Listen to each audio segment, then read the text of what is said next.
अस्सलाम वालेकुम। मेरी आवाज और वीडियो सब चीजें क्लियर आ रही हैं?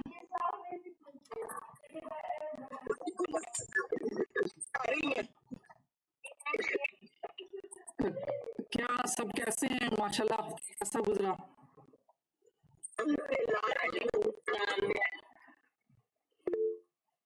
गुड।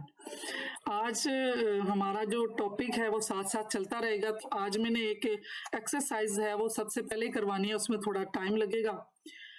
तो ये है सेंसरी जो है ना हमारी एक्यूटी है, उसका मतलब है कि हमारी 5 सेंसेस को हमने तेज करना है।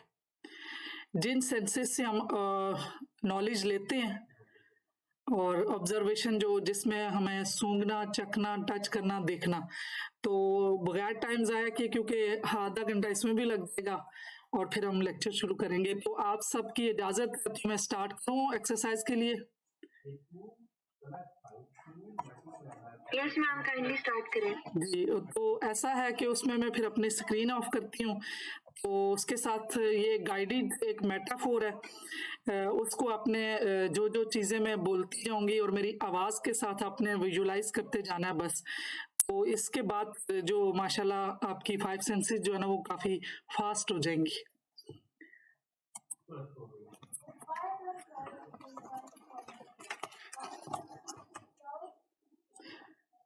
तो इसकी रिक्वायरमेंट ऐसे ही है, आप अपने आप को कंफर्टेबल रिलैक्स पोजीशन में बैठ जाएं और जो भी पोजीशन आपको सूट करती है। तो जैसे जैसे मेरी बस आवाज़ को फॉलो करते रहें और इमेजिन करते रहें जो चीज़ में जो ये मेटाफोर बोलती जाऊंगी। तुम्हारी 5 सेंसेस, इसको एक्सपेंड सेंसरी एक्यूटी कहते हैं। तो अगले लेक्चर्स में ये चीज़ें क्लियर भी होंगी कि ये हमने पढ़ी थी और हमारे लिए क्या इसका बेनिफिट था। तो ए हाउस ऑफ 5 सेंसेस, ये है एक्सरसाइज का नाम।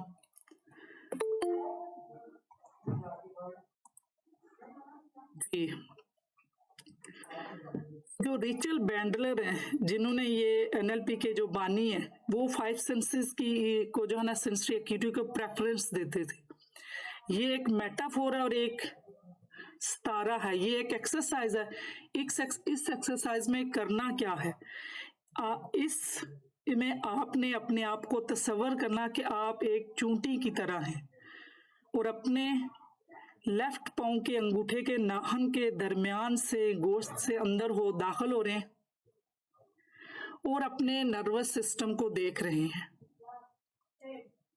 और वहां से ट्रेवल करते करते आप आहिस्ता आहिस्ता ऊपर और दिमाग से ऊपर, वहां पे एक हाउस ऑफ 5 सेंसेस है जिसमें देखना, सूंघना, चखना और टच करना है। ये कमरा है, उसमें हम अपनी 5 सेंसेस को तेज करना चाहते हैं और हर कमरे में लेबल भी लगा हुआ है कि इस कमरे में ये है और इस कमरे में ये है। हमने आइडिया ये देना है कि इसको तेज करना है। सेंसरी एक्यूटी को सबसे पहले एक कमरा होगा, वो छठा कमरा होगा, उसमें वो सब सामान सफाई का होगा, जिस तरह झाड़ू, डस्टर, वैक्यूम क्लीनर, ये सब एक मेटाफोर है, एक कहानी है। और फिर सफाई के बाद वापस right side of the body की तरफ से जो राइट साइड का फुट है उसके नेल से बाहर निकल जाएंगे। Do you have any question? अगर कोई इसमें समझ नहीं है तो आप क्वेश्चन कर सकते हैं, वरना हम शुरू करते हैं। मैम आप एक दफा दोबारा बताएं। नहीं, थोड़ा एक दफा दोबारा रिपीट करेंगे आप? जी, ये एक ऐसी एक्सरसाइज है जिससे हमारी 5 सेंसेस को तेज होना है। जैसे जैसे ये पूरी मेटाफोर सुनती जाएंगी तो फिर क्लियर भी होता जाएगा। उसमें ये है कि आप इमेजिन करें, एक तस्वर करें जैसे हम एक छोटी सी चूंटी या सितारा बन चुके हैं और हम अपने अंगूठा, जो हमारा लेफ्ट साइड का पाँव है ना, उसके अंगूठे से हम तस्वर करेंगे कि हम वहां से आहिस्ता आहिस्ता, वो फिर मेरी आगे से कहानी में बोलती जाऊंगी कि वो पूरा ऊपर जाएंगे और दिमाग तक जा रहे हैं और दिमाग पे जाएंगे तो उससे ऊपर जो है ना वो एक घर है 5 सेंसेस का, जिसको हाउस ऑफ सेंसेस कहते हैं। फिर उसमें जाके तो एक छठा कमरा होगा जिसमें सफाई का सामान होगा और जैसे जैसे वो फिर स्टार्ट होगा ना, तो आपको सारी चीज क्लियर होगी कि ये क्या हो रहा है और कैसे। वो एक्चुअल में वो एक मेटाफोर के तौर पे हमने अपने पूरी सेंसेस को तेज करना है। हमारे दिमाग में हम जो काम कर लेते हैं वो प्रैक्टिस के तौर पे लेता है और नेक्स्ट वो करने लगता है। जब भी कोई नई चीज सीखते हैं तो न्यूरो प्लास्टिसिटी होती है, आगे हम वो भी पढ़ेंगे कि न्यूरॉन जो है ना वो एक दूसरे के साथ कनेक्ट होते हैं। और हमारा दूसरे लफ्जों में कहें कि हमारा जो ग्रे मैटर है, हमारा दिमाग नई चीजें जब सीखता है तो उसका साइज भी बढ़ता है। तो इस तरह से ये एक्सरसाइज करने से हमारी जो 5 सेंसेस हैं वो तेज हो जाएंगी। तो अब जो सिर्फ आपने करना है कि आपने मेरी आवाज को फॉलो करते हुए दिमाग से काम करना है, कि आपने इमेजिन करना है कि ये ऐसे मैं कर रही हूँ। बस वो एक जैसे जैसे मैं बोलती जाऊंगी आपने फॉलो करते जाना, ठीक है? You got my point? अभी समझ आई है? सिर्फ आपने इमेजिन करना है, मेरी आवाज को सुनते हुए जाना है। जी ठीक है मैम। ओके।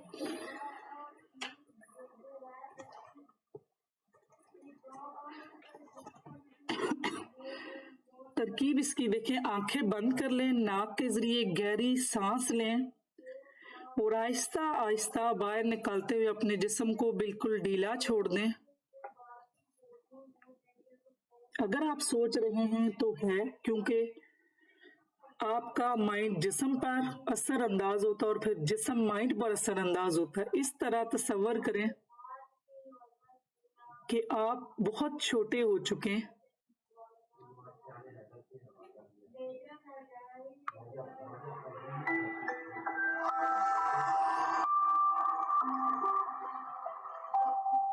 जिस तरह एक चूंटी है और उससे भी कम हो सकती है। किसी को तसव्वुर करने में दिक्कत हो रही हो तो वो जस्ट फील करे। ये एक मेटाफोर है, ये एक तसव्वुराती कहानी है। और आप अपने बायां लेफ्ट पांव के अंगूठे पर तवज्जो लेकर जाइए और नाखून के और गोश्त के दरमियान से आप अंदर दाखिल हो जाते हैं और अपने आप को उसके नर्वस सिस्टम को देखना शुरू करते हैं कि किस तरह अंगूठे के अंदर भी बारीक बारीक नर्व्स, छोटे छोटे असाब खून की नालियां होती हैं और दौराने खून को चलता देख रहे हैं। और फिर आप पांव से होते हुए एड़ी में और फिर एड़ी से ऊपर जब जाते हैं तो आप अपनी हड्डियों को भी देखते हैं और आहिस्ता आहिस्ता आगे बढ़ते जाते चले जाते हैं। और इस तरह सोचिए, तसव्वुर करें आप पिंडाली में, टांग में आगे से तसव्वुर करें और पिंडाली में बहुत गोश्त और हड्डी देख रहे हैं। और फिर आप घुटने के जोड़ में आ जाते हैं और उसका मुशाहिदा कर रहे हैं कि किस तरह जोड़ चलता और फिर अपनी रान में दाखिल हो जाएं।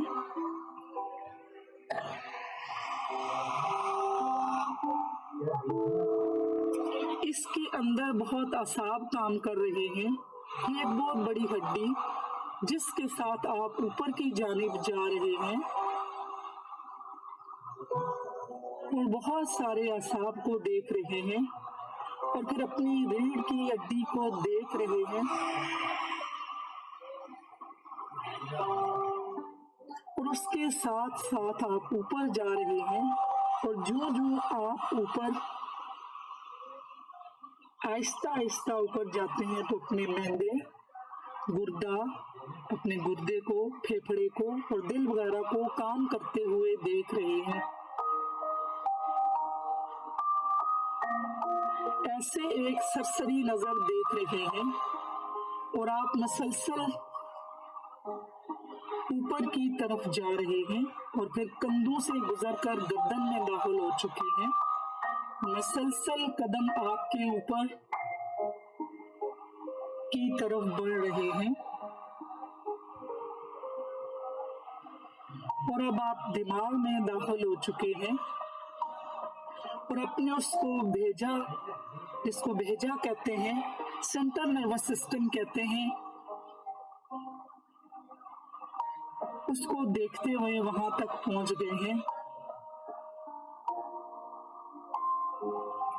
मैं उस दिमाग को देख रही हूँ और ये वो कीमती हथियार है जिसके अंदर आपने सॉफ्टवेयर डालना है, और अगर आप चंद कदम और ऊपर की तरफ जाते हैं तो फिर ऐसे तसव्वुर कर लें कि आपके सामने सीढ़ियां नजर आ रही हैं। आप बड़े इत्मीनान से सीढ़ियों पर चढ़ जाएं। आपके सामने एक दरवाजा है जिस पर लिखा है हाउस ऑफ 5 सेंसेस, 5 हिस्सियात का घर।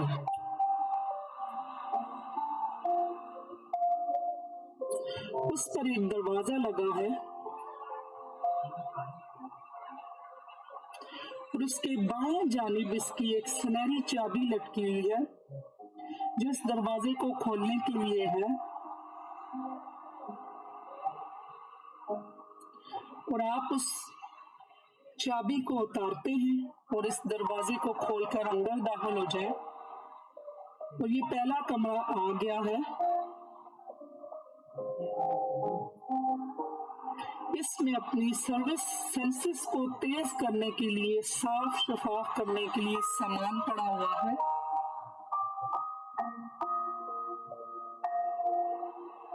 इसमें वॉशिंग पाउडर,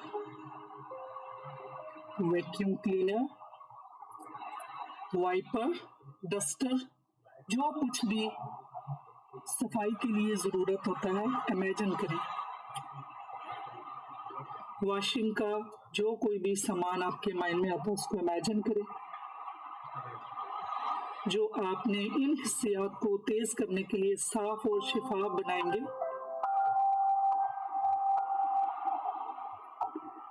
और अब आप एक कमरे के ऊपर लिखा हुआ देखते,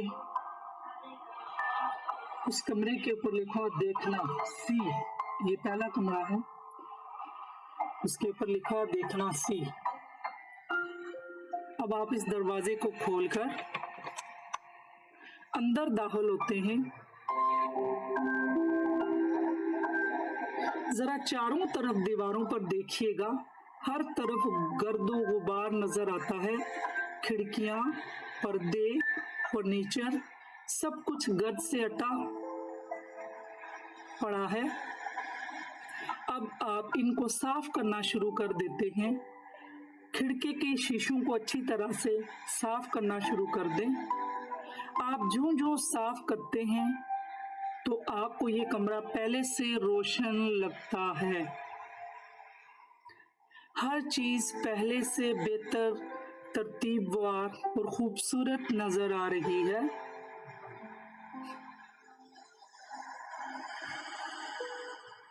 सबको आपने साफ कर दिया है। जरा आप इस कमरे की खिड़की को खोलिए, ताजा हवा अंदर ताकि ताजा हवा अंदर आ सके।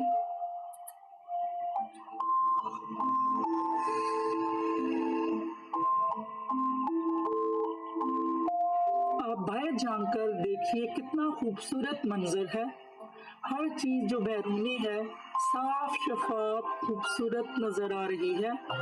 इस खिड़की से आप हद्दे निगाह तक बिल्कुल वाजिया देख सकते हैं।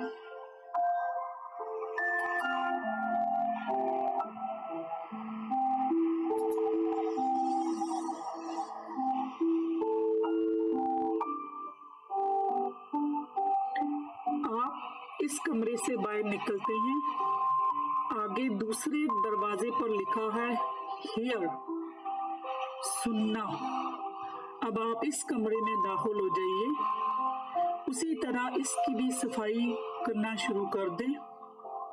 इसकी दीवारें, पर्दे, खिड़कियां, और फिर इसकी खिड़की भी खोल दें। और जब आप खिड़की खोलते हैं तो बाहर परिंदों के चहचहाने की आवाजें जो आपको बहुत भली लगती हैं, इसके साथ तेज हवा के झोंके भी आते हैं और आप दरख्तों के पत्तों के खड़खड़ाहट की आवाजें वाजिया सुन रहे हैं और आप इस आवाज को भी सुन रहे हैं।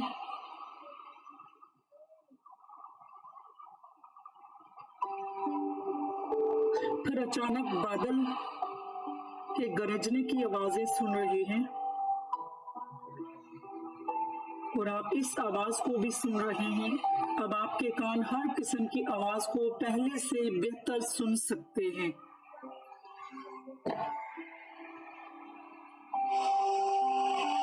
अपनी तवज्जो अपने अंदर की तरफ मरकूज करें। दिल की धड़कन की आवाज को सुनिए, अपनी सांस की आवाज को सुनिए और इस तरह महसूस करें अब आप अंदरूनी और बैरूनी आवाजों को साफ साफ सुन सकते हैं। और ये सारा काम इस सुनने की हिस्स को साफ करने के बाद हुआ है। अगला दरवाजा आ गया है। इस कमरे से बाहर निकल जाइए और अगला दरवाजा छूने या महसूस करने की हिस्सा है, टच का। और हस्बे मामूल आप जो ही इस कमरे में दाखिल होते हैं तो हर तरफ गंदगी ही गंदगी है और उसी तरह आप उस गर्द गुबार को साफ कर दें। फर्नीचर, दीवारें, पर्दे,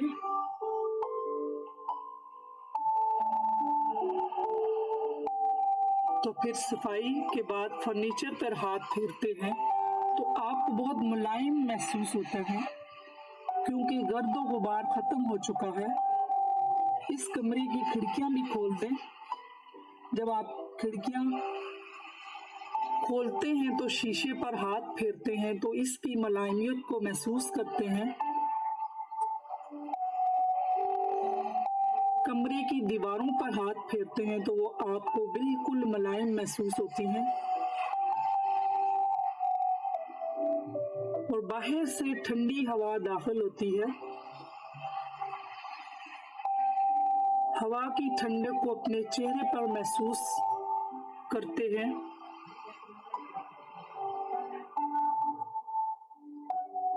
और इस तरह आपके महसूस करने की हिस्स पहले से बहुत बेहतर हो गई है क्योंकि आपने इसको साफ और शफाफ कर दिया है। अगला दरवाजा चखने की हिस्स का है। ये चौथा दरवाजा है। चखने का ये कमरा मीठे, कड़वे, नमकीन जायकों से भरा हुआ है। सारे जायके आपस में मिक्स हो चुके हैं। इस कमरे की सफाई शुरू कर दीजिए। पहले इन तमाम जायकों को अलग-अलग कर दें और फिर इस कमरे को भी अच्छी तरह साफ कर दें, बिल्कुल इसी तरह जिस तरह दूसरी सेंसेस हिस्सियात को आपने किया था। और सफाई मुकम्मल करने के बाद इस कमरे की भी खिड़की खोल दें।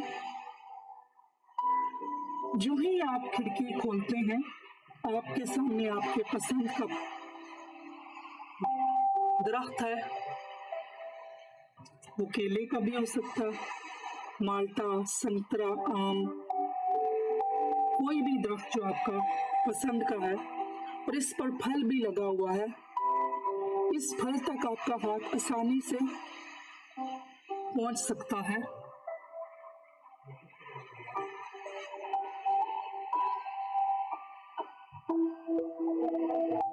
आप इस फल को तोड़ लें, मुंह में डालें और इस फल के जायके को महसूस करें, हलक से उतरता हुआ, और अपने आप को ये पैगाम दें अब चखने की हिस्स सेंस पहले से बेहतर हो गई है। और फिर इस कमरे से भी बाहर निकल आए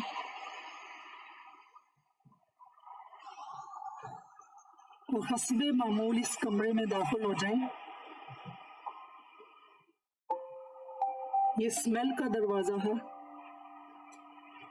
सूंघने का। ये भी गर्दो गुबार से अटा पड़ा है।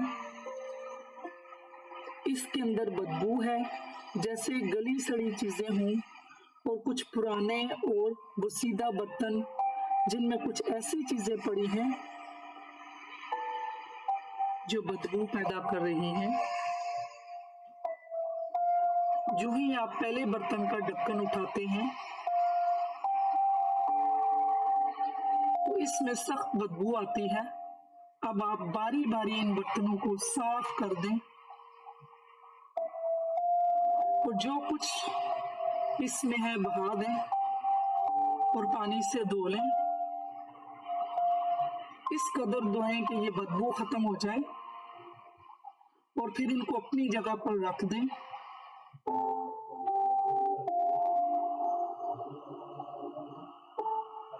अब आपने अपने सूंघने वाली हिस्स को साफ और शफाफ कर दिया है। इस कमरे की भी खिड़कियां खोल दें और जो ही आप खिड़की खोलते हैं, बाहर बारिश होने की वजह से जो खुश्क जमीन पर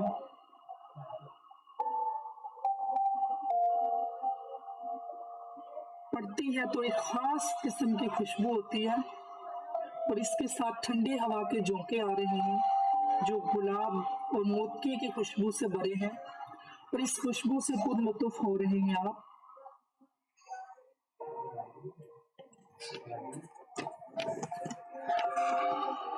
और अपने नाक के जरिए खुशबू को अंदर दाखिल होते हुए महसूस कर रहे हैं। इस तरह आप सूंघने के हिस्स सेंस को साफ और शफाफ बना चुके हैं। और अब फिर आप इस कमरे से बाहर निकलते हैं और फिर आप 5 कमरों के बाहर बालकनी में आ जाते हैं। 5 कमरों के बाहर बालकनी में आ जाते हैं और इन 5 कमरों को देख रहे हैं जिनको आप अभी अभी साफ करके बाहर निकले हैं।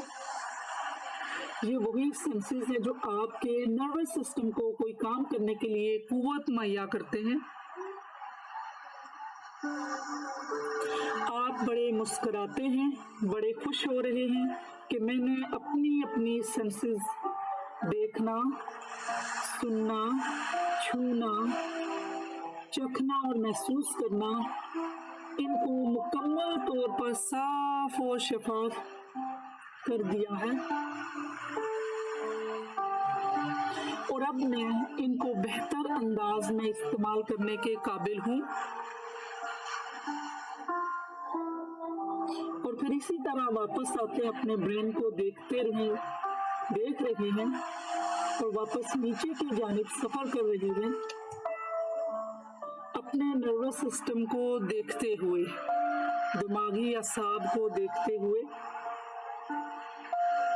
कंधों से सीना, फिर रीढ़ की हड्डी और फिर रान यानी उसके उलट जो पहले किया था। पहले लेफ्ट साइड से हम ऊपर गए थे, अब हमने राइट साइड की जानिब नीचे आना है। उसमें से नीचे आते हुए आप अंगूठे तक पहुंच गए हैं और निकलते हुए आप अपने आप को एक नए अंदाज में महसूस कर रहे हैं।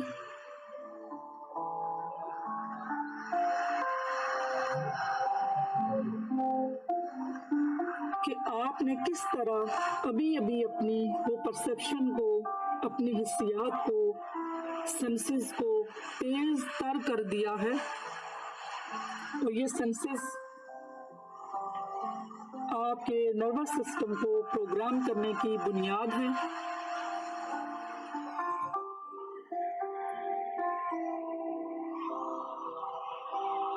और फिर आप आंखें खोलें और गहरी सांस लें।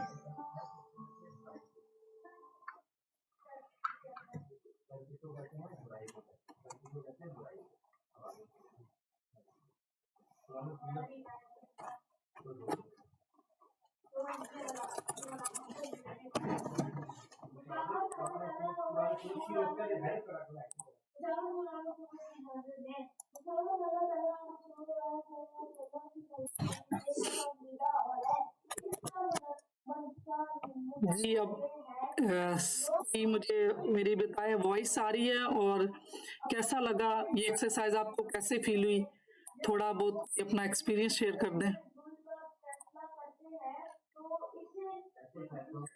मैम काफी अच्छे से, काफी रिफ्रेशिंग थे एक्सरसाइज, डेफिनेटली बहुत ज्यादा फर्क पड़ेगा इससे। जी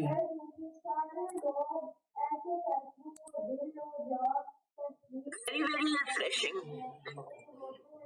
जी, ये अब 5 सेंसेस बहुत अच्छा काम करेंगे, ये बड़ी अच्छी एक्सरसाइज है। बाकी कोई भी बताए उनको कैसा लगा।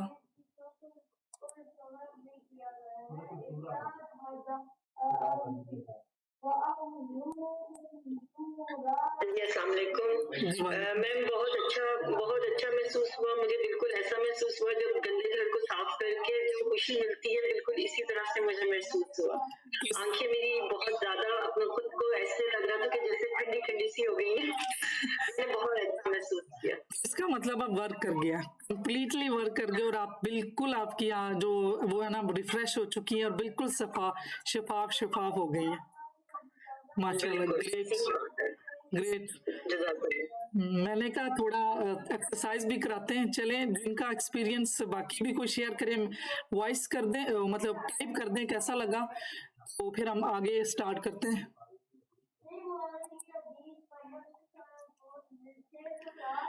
और थोड़ा सा ये है कि साथ अगर हम इंटरेक्टिव भी हों और कोई साथ आप में से जैसे कुछ पढ़ेगा और एक्सप्लेन करें तो उसमें थोड़ा बेहतर रहता है कि वो लगता है कि समझ भी आ रही है, और साथ साथ कोई क्वेश्चन हो तो वो भी चले तो बेहतर रहता है। तो ये आपने पढ़ ही लिया होगा। अब अगली स्लाइड करते हैं।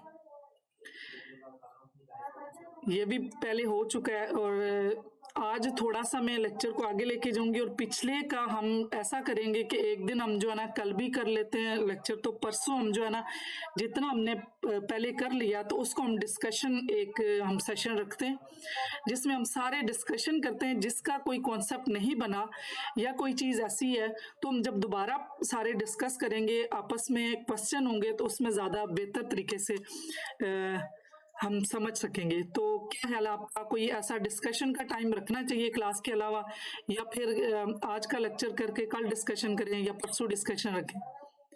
क्या आप ओपिनियन क्या कहते हैं आप?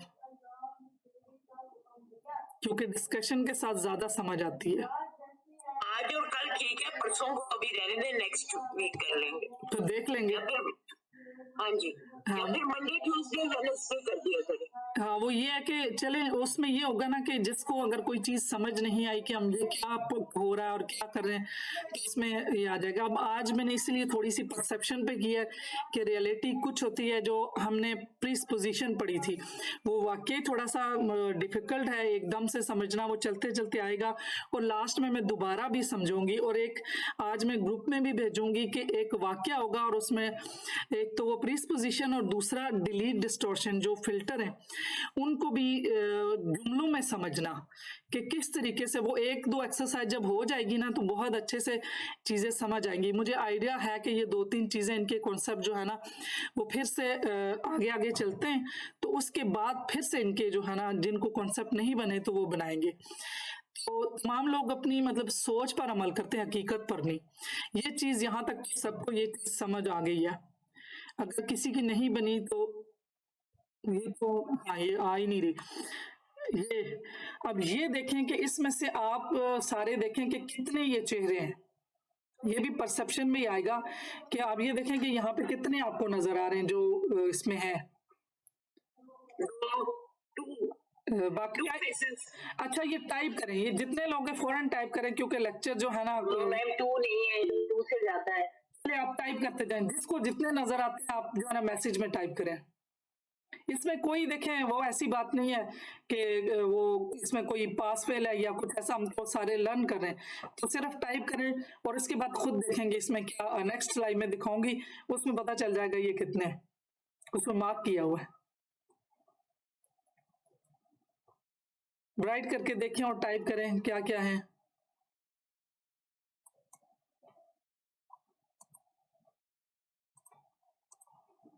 मेरी आवाज आ रही है? हाँ, मेरा ने 3 लिखा है, निम्रा ने 5 लिखा है और बाकी भी आई थिंक आप टाइप कर देखते हैं ना। आप अपना स्टांस तो लेना, जितने भी आप स्टांस ले। मैं दूसरी स्लाइड पे जाऊं, आगे कुछ सीखते भी है ना। स्टांस ले, देखते हैं कितने। जी इन्होंने कहा 5, ठीक है। बाकी टाइप करें क्योंकि कुछ आगे भी चलते हैं। इस एक्सरसाइज में टाइम वेस्ट ना, दो एक्सरसाइज हो गए ना, एक हमने पहले करवा दी है, एक ये जरा ब्रेनस्टॉर्मिंग है। कुछ भी नहीं होता, टाइप करें, वक्त वेस्ट हो रहा है, टाइप कर दें। चलिए अपने माइंड में रख लें क्या क्या स्ट्रेस। मैं नेक्स्ट स्लाइड, मैं अगली स्लाइड चला दूं, पता चले कितने। टाइप यस तो करें ना, अब यस कर दें। Yes ma'am. चलें कितने काउंट करें और देखें, और अब देखेंगे नजर, अब आपको नजर भी आए। इससे भी ज्यादा है कि आपने इसकी गर्दन वाला नहीं लिया। कहाँ पे? 10 है ना, चले 11 बना लें। लेकिन देखें पहले हमें कितने नजर आ रहे थे, अब तो वो मार्किंग हुई है ना, इसलिए नजर आ रहे हैं। अब जब उस परसेप्शन से देख रहे हैं तो इसी तरह हमारे देखें माइंड में जो फिल्टर लगे होते हैं, चीजें होती हैं, हम उन्हीं से देख रहे होते हैं, रियलिटी दिख भी नहीं रही होती। मैम असल में ग्लासेस वाला नहीं नजर आया। नहीं नजर आया? अभी जितने नजर आए ये तो है ना, 10 तो बन गए ना। नहीं मैम, मैं इसलिए फिर ग्लासेस वाला भी फायदा से याद में रखिए इसको भी याद। बिल्कुल वो यही चीजें ना। देखें इसमें ये है कि हमारा, हम बाजू का जो चीज देख रहे होते हैं वो कंटेक्स्ट के हवाले से वो नहीं होती। जिस तरह बाजू का देखें, हम कोई बंदा अगर कहीं से आया और 2 बंदे पहले से बात कर रहे हैं, तो वो अगर उनका कोई भी रिएक्शन होगा तो जो आने वाला ना फौरन क्या परसीव करेगा, ये मेरे बारे में बातें कर, जबकि रियलिटी तो नहीं होती ना।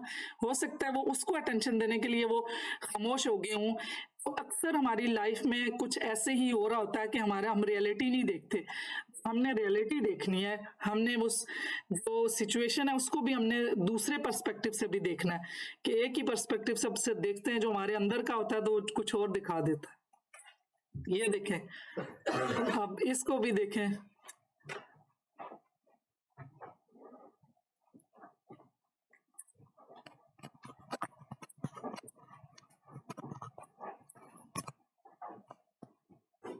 इधर ये सही कर जाओ अब्दुल नासिर, ये ठीक करके जाओ। इधर आओ, ये मुझे अपना नहीं नजर आ रहा है। इधर आओ, स्लाइडें ये देखो, अब मैं करती हूँ तो वो गायब हो जाती है। इसको कैसे क्या चीज गायब होती है?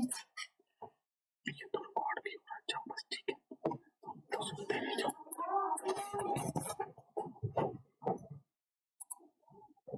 ये भी देख लिया ना। अब जो हमारी थॉट्स और इमोशंस होते हैं, तो वो हमारे जो 8 सेंटीमीटर हमारा वो होता है बॉडी के इर्द गिर्द, हमारी वेव्स जाती हैं जो दूसरों को भी अफेक्ट करती हैं। वो हम अगर नेगेटिव सोचेंगे तो हमारे अंदर से नेगेटिव निकलेंगी, पॉजिटिव सोचेंगी तो पॉजिटिव निकलेंगी।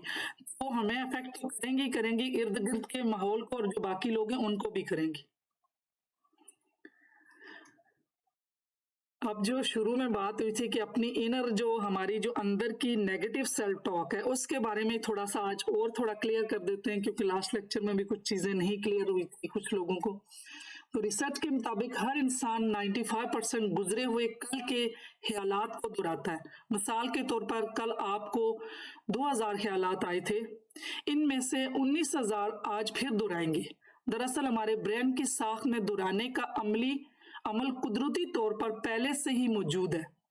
और इस रिसर्च ने भी ये बात साबित कर दी है कि इन 95% ख्यालात में से किसी एक ख्याल को दिल से कबूल कर लेते हैं। ये ख्याल अच्छा है या बुरा, कोई भी हो सकता है। इसको बार बार दोहराना शुरू कर देते हैं। जब आप इसके आदी हो जाते हैं तो ये खुद कलामी या अंदरूनी आवाज बन जाती है।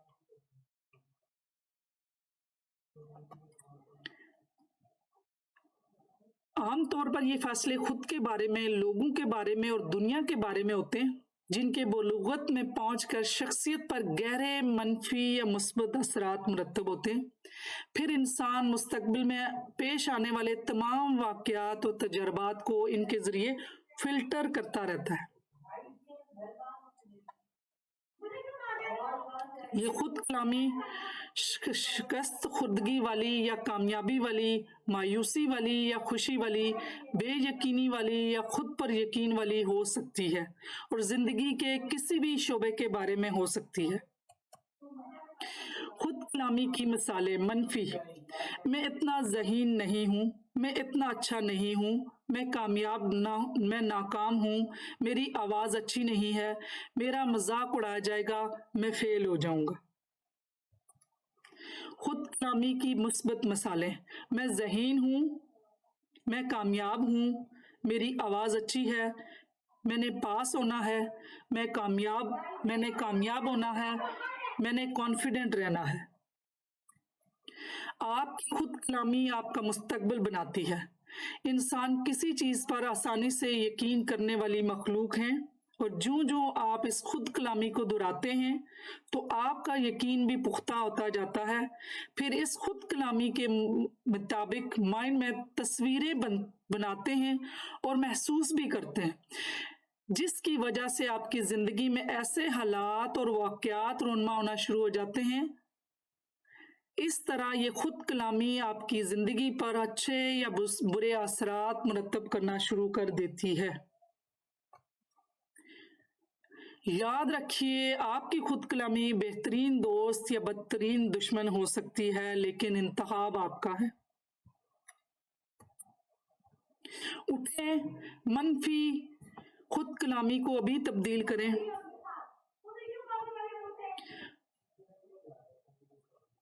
बाज़ औक़ात किसी सूरत हाल या काम में हमें मसलसल नाकामी हो रही होती है, लेकिन हमें इसकी वजह मालूम नहीं होती। ऐसी सूरत में हम अपनी मनफी खुद कलामी की निशानदेही करके इसको तब्दील करने की अच्छी अशद ज़रूरत होती है।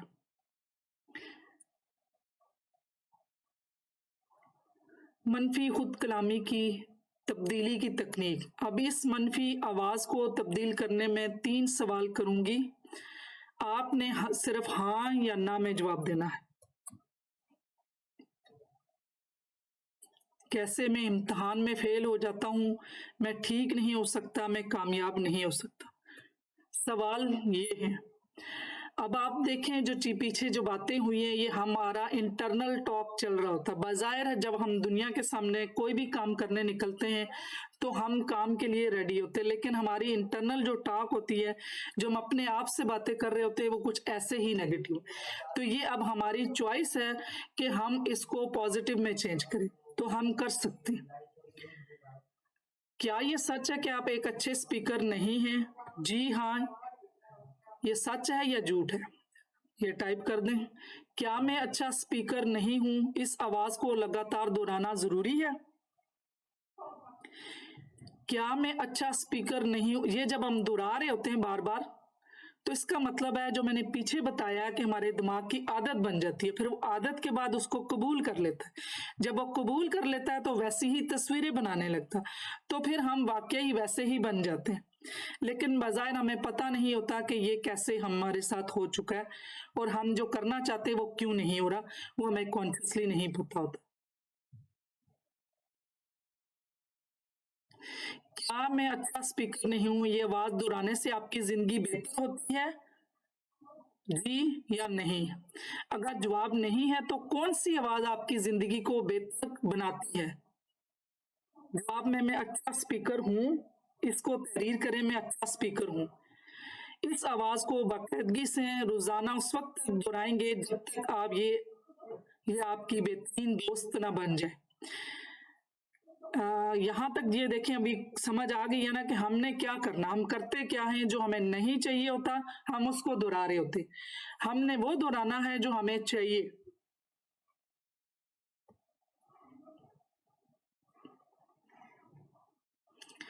जैसे मैंने पहले बताया था कि हमारा माइंड हमारी बॉडी पे असर करता है, हमारी बॉडी हमारे माइंड पे असर करती है, तो उसके लिए हमने अपनी बॉडी को भी चुस्त रखना है। ये लास्ट में भी बताया, जब हम अगर अपनी बॉडी को ऐसे होके बैठेंगे तो इस तरह से हमारे स्ट्रेस के हार्मोन रिलीज होंगे। जब हम चुस्त होके बैठेंगे तो उस तरह से हमारे कॉन्फिडेंस के, पॉजिटिव और खुशी के हार्मोन रिलीज होंगे। चुस्त जिस्मानी अंदाज, आवाज का मुसर लहजा, अल्फाज की रफ्तार, मुस्बत खुद कलामी, मुस्बत सोच और मजबूत यकीन जो आपकी खुद इत्मादी को मुस्तकिल तौर पर कायम रखेंगे ताकि आप अपनी जिंदगी को लगातार खुशहाल, सेहतमंद और कामयाब बनाते रहें।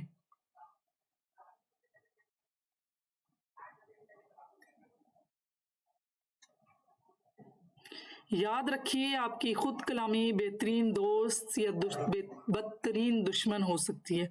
ये इंतखाब आपका है। सेल्फ कॉन्फिडेंस इंतहाई अहम खूबी जो जिंदगी में तमाम मुश्किलात पर काबू पाने और गोल हासिल करने के लिए हौसला, जुर्रत, हिम्मत और ताकत देती है, जबकि मनफी खुद कलामी आपके कॉन्फिडेंस को बुरी तरह से क्रैश कर देती है। Bill Gates.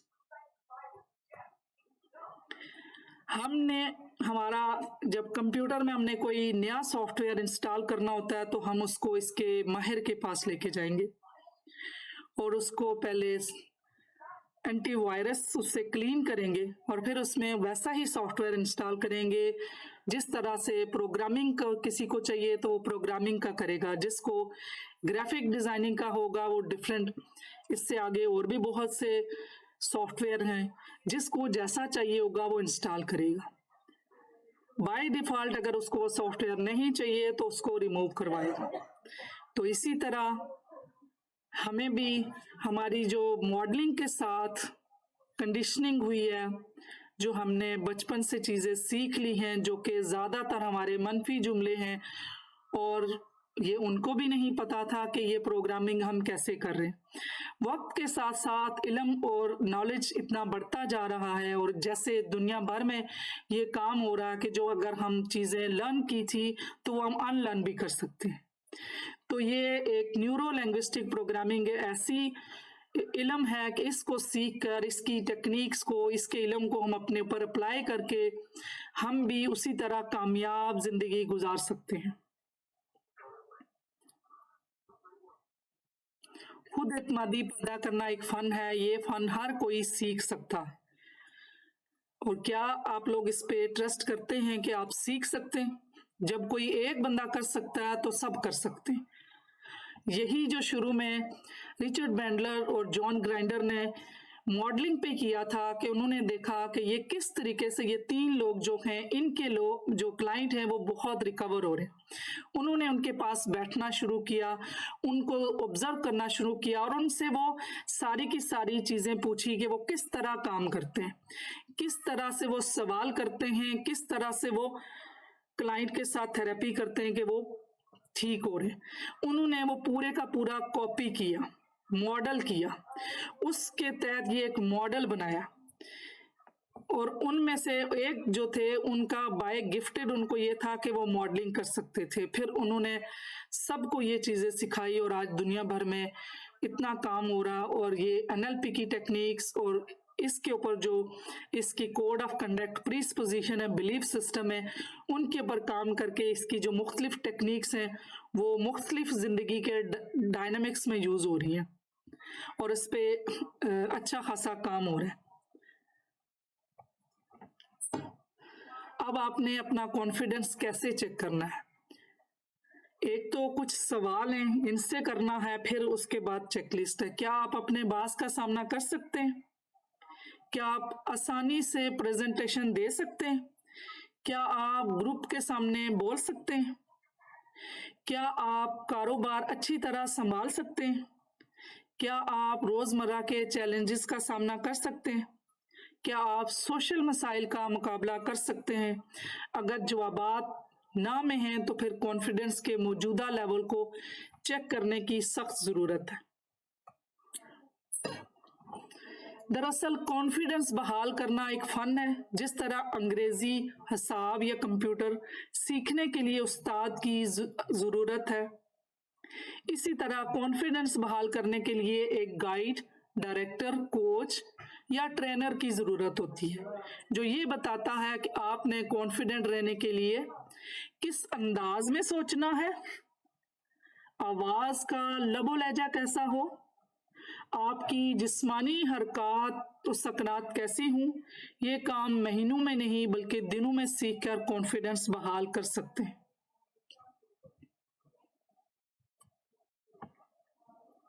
अलामात के जरिए चेक करने का तरीक़ेकार। हर एक अलामत के 0 से 10 नंबर हैं। 0 का मतलब है कॉन्फिडेंट और 10 का मतलब है मुकम्मल नॉन कॉन्फिडेंट। नंबर लगाने से पहले अपने माइंड में किसी सूरत हाल को तस्वर कर लें, मसलन लोगों के सामने बोलना या इंटरव्यू देना। नंबर ईमानदारी से लगाएं। अब सिचुएशन हर एक की मुख्तलिफ हो सकती है, उस सिचुएशन को सामने रख के अपने आप को नंबर लगाएं। Each symptom has up to 10 marks. हर एक जो आपका सिम्टम होगा उसके 10 मार्क्स हैं। 0 जैसे पहले बताया गया, ये इंग्लिश में लिखा हुआ है कि 0 फुल कॉन्फिडेंट है, ये उल्टा है, और 10 जो है वो नॉन कॉन्फिडेंट है। अगर हासिल करदा नंबर 5 या इससे कम है तो आप कॉन्फिडेंट हैं, और अगर इससे ज़्यादा हैं तो आप नॉन कॉन्फिडेंट हैं। ऐसी सूरत में आपको कॉन्फिडेंस बहाल करने के लिए तरबियत हासिल करने की ज़रूरत है। उसमें क्या सिम्टम है? फास्ट हार्ट बीट, दिल तेज़ हो जाना, दिल की धड़कन तेज़ होना, सांस फूलना, मुंह खुश्क हो जाना। ये कोई सिचुएशन है जिस सिचुएशन में प्रेजेंटेशन से पहले कोई सोशल मुश्किलात जो पहले सारी बताइए, उनमें से कोई एक सिचुएशन लें, उसमें अपने आप को देखें कि ये सिम्टम फिजिकली जो चीज़ें हैं क्या ये आप फेस करते हैं, तो इसको फिर उसके तहत नंबर करें। जिस्म कांपना, प्यास में शिद्दत हो जाना, उलझा हुआ महसूस करना,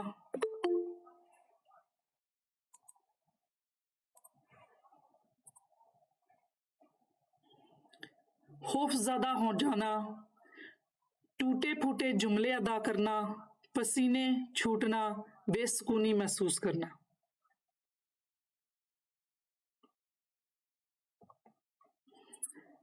अब इस 3 तरह से सेल्फ कॉन्फिडेंस के लेवल को क्लासिफाई किया हुआ है। Unbeatable confidence, confidence, mild confidence, moderate confidence और स्फीयर नॉन कॉन्फिडेंट। ये मैं स्लाइड ग्रुप में शेयर कर दूंगी कि किस तरह से अपने कॉन्फिडेंस का भी करना और ये भी करना, चेक करना।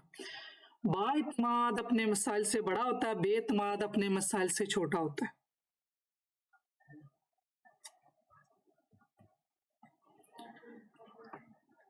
एनएलपी की जो 5 टेक्निक्स हैं उनमें रेपो बिल्डिंग, अब आज हम जो कम्युनिकेशन का आगे अगर टाइम हुआ थोड़ा सा तो वो पढ़ेंगे, वरना कल पढ़ेंगे। रेपो बिल्डिंग कैसे करनी है, उसमें हम mirroring, matching, cross over mirroring, cross over matching वो पढ़ेंगे। डिसोसिएशन,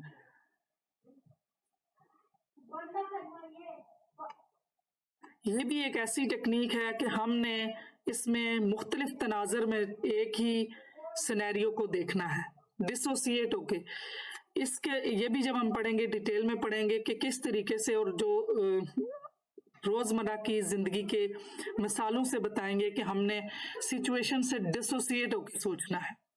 और उस जब डिसोसिएट सोचेंगे इसके ऊपर भी टेक्निक्स हैं। कंटेंट रीफ्रेमिंग, रीफ्रेमिंग मैंने पहले भी कुछ थोड़ा बहुत इसके ऊपर बोला। एंकरिंग, इसके बारे में हम पढ़ेंगे। मेटा मॉडल, इसके बारे में पढ़ेंगे। हम टोटल जो है वो थॉट्स हैं, जैसे शुरू से मैं बताती आई हूँ, ये मुख्तलिफ रिसर्च के तहत है। किसी रिसर्च ने कहा 60,000 है और किसी रिसर्च ने कहा कि 80 to 90,000 पर डे आती हैं, और उसमें से 99% जो थॉट्स हैं वो मतलब वो ऐसी हैं कि जो पास्ट की और फ्यूचर की। अब सारी गेम है कि हमने अपने अंदर, अगर एक गार्डन है तो उसको अगर कल्टीवेशन उसकी अगर काट छाट नहीं की जाएगी तो इतना खूबसूरत नहीं बनता। इसी तरह से देखें, अगर वो कितने अच्छे खूबसूरत खूबसूरत माली ने बाग जो गार्डन है फूलों के हैं, हम वॉक के लिए जाते हैं, वो कितने अच्छे लगते हैं। और जब हम कहीं पिकनिक में, वो एक माली ने अगर उनको कांटा छांटा ना हो तो वही अगर झाड़ियां उस दूसरी तरफ देखें तो वो झाड़ियां, उनको किसी ने उसको तरतीब नहीं दिया, उस पर काम नहीं किया, तो वो झाड़ियां उसी तरह। इसी तरीके से हमारे माइंड में भी इस तरीके की थॉट्स आती हैं, अगर हमने इनको कंट्रोल नहीं करते तो वो इसी तरह हैं जो एक बाग माली ने तैयार कर लिया और एक जो झाड़ियों वाला है। तो हमें अब पता चल चुका है, तो हम अपनी सोचों पे काम करेंगे। जो फालतू सोचे हैं उनको कम करेंगे। अब उनको कम कैसे करना है, उसके लिए माइंडफुलनेस की टेक्निक्स हैं, उसके लिए मेडिटेशंस हैं, अपनी कोई प्रेयर्स हैं, नमाजें हैं, तस्बीहां हैं, जो भी दरूद पढ़ते हैं, फोकस होके पढ़ना है। हमारा वो दिमाग जब कोई भी मुश्किल काम करता है तो वो दो नहीं करता, वो एक ही करता है। हाँ, जो चीजें हमने जैसे स्किल है जो हमने सीखी हुई हैं वो हम मल्टीटास्किंग कर सकते हैं। उसमें भी है कि औरतें अल्लाह ताला ने बाय डिफॉल्ट मल्टीटास्किंग बनाई है, और मर्द बाय डिफॉल्ट जो है ना, ये ब्रेन की जो स्ट्रक्चर बनी हुई है उस स्ट्रक्चर के तहत जो है ना, ये एक मिथ भी नहीं है ना ही कहावत है, ये औरतें जो है ना वो मल्टीटास्किंग हैं, ये अल्लाह ताला ने ऐसे बनाया। तो हम जब भी फोकस होके काम करेंगे तो जो हमारी इस